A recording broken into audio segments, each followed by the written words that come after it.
Hello, this is a short film demonstrating the installation of the Atlantis AT210.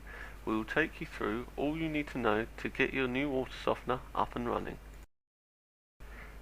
This is the pipework we are working with today.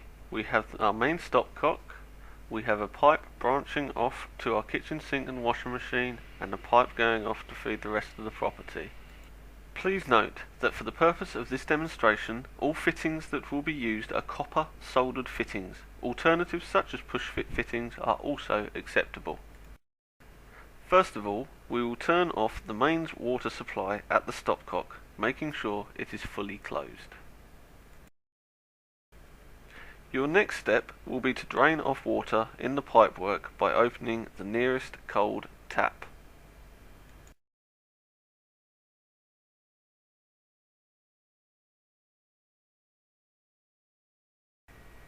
After the installation is complete, we need to make sure that you have a hard water tap to drink from. So to do this, we need to run a new pipe from the mains supply to your allocated drinking tap, in this case the kitchen sink cold, using a T section.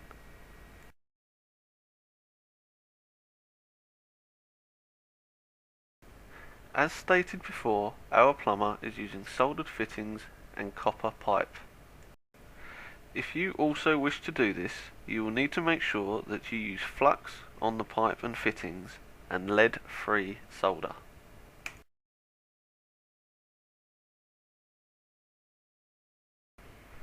Also, make sure that the area you are working in is safe to use a naked flame.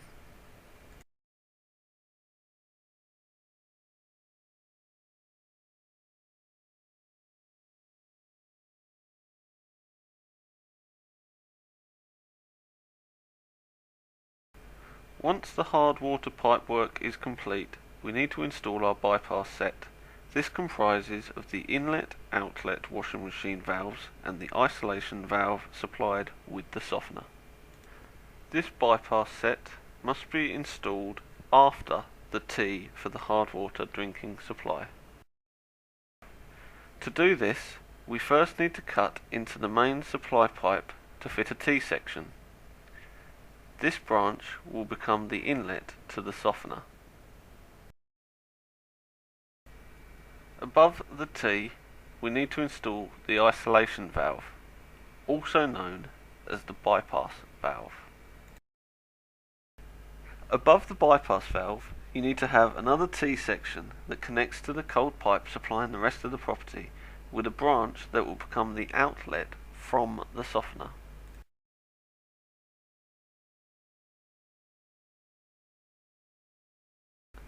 On our two branches going to and from the softener, we need to install the two washing machine valves.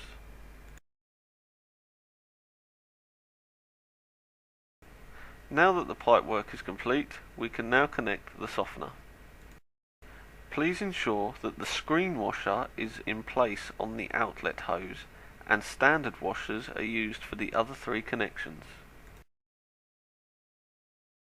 First, connect the inlet and outlet hoses to the washing machine valves and their corresponding tappings on the back of the softener.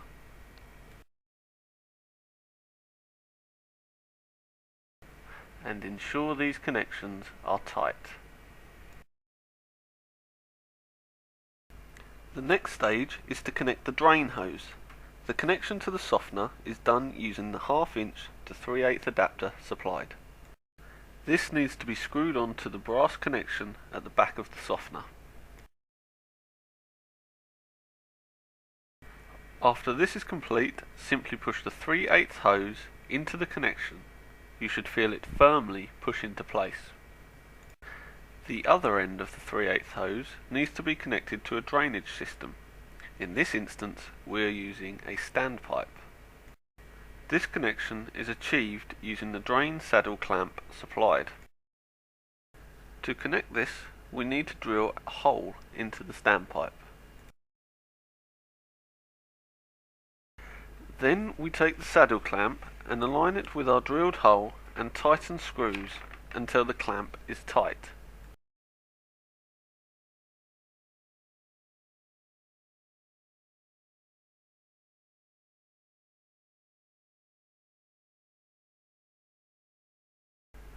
Push the drain hose into the fitting and tighten the plastic nut. The drain hose is now complete.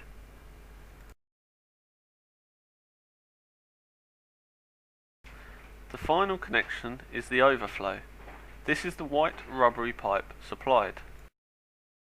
Simply push the pipe onto the overflow barb and screw onto the plastic tapping at the back of the softener.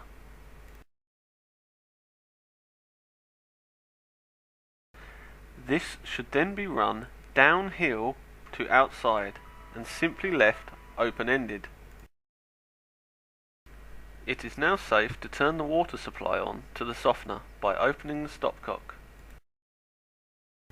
and the two washing machine valves and closing the bypass valve. At this stage, check for leaks. Once you are happy there are no leaks, we can connect the power supply. Simply plug in the transformer to a 3-pin plug socket and connect the other end of the lead to the softener. Turn on the power. At this point, one light should be illuminated. The next step is to determine what setting the softener needs to be on, A, B, C or D. Using the test kit supplied, fill the test bottle to the line at your hard water tap. Now add the tablets one at a time, giving the bottle a shake between each one until the water turns blue, making sure you keep count of how many tablets it takes to do so. When you know how many tablets you have used, refer to the table on the test kit box. That will give you the setting your softener needs to be on. To change the setting on the softener, repeatedly push the select button until the light moves across to the correct position. The final stage of the installation is to fill the softener with salt. Congratulations, you have successfully installed your water softener.